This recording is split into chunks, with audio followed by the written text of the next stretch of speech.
Literal na landslide sa Inares Montalban mga idol, dinumog ng tao ang semifinal si Intertown sa muling paghaharap ng bayan ng Binangonan Rizal at ng bayan ng Montalban. Solid ng crowd ng Montalban, bumabaha mga idol, pinauwi ang mga taga Binangonan at leeg ang tama. After jump ball, nagbigay agad si Maclaribas ng isang blanca at sinundan ni Cedric Sabalsa ng 2 points pero hindi pumayag si Maclagrimas. Tumirada ng isang mainit sa 3 upang makuha ang kumpiyansa. Literal na pinagwala ni Lagrimas ang crowd mga idol.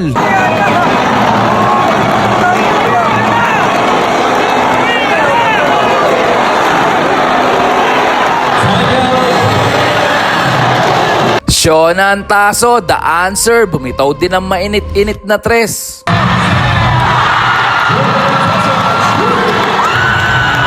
Ngunit sa pagkakataon na to, hindi nagpapaawat si Lagrimas, biglang pumukol sa 4 points mga idol. Nakita na ni Antaso ang kanyang kaharap. First quarter, hindi nagkakalayo ang score.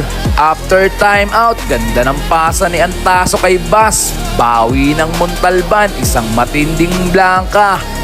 Maclagrimas nakikipagsayaw sa Binangonan. Pero kada shoot ng Binangonan, hindi pwedeng hindi babawi ang Montalban mga idol. Ramos ng Montalban, nililiparan lang ang Binangonan.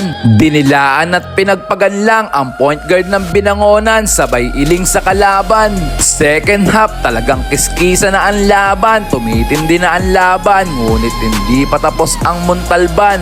Salvador, binastos ng harapan ang MVP ng Binangonan, sabay flex mga idol.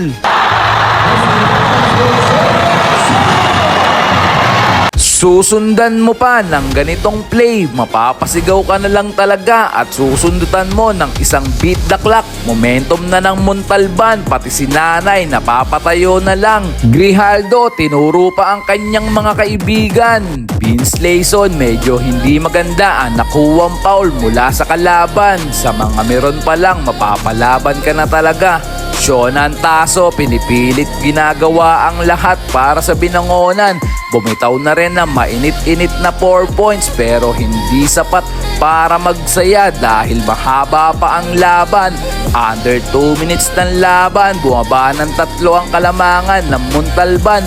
Pero tila mapait ang sinapit ng Binangonan kay Lagrimas upang tapusin ang laban.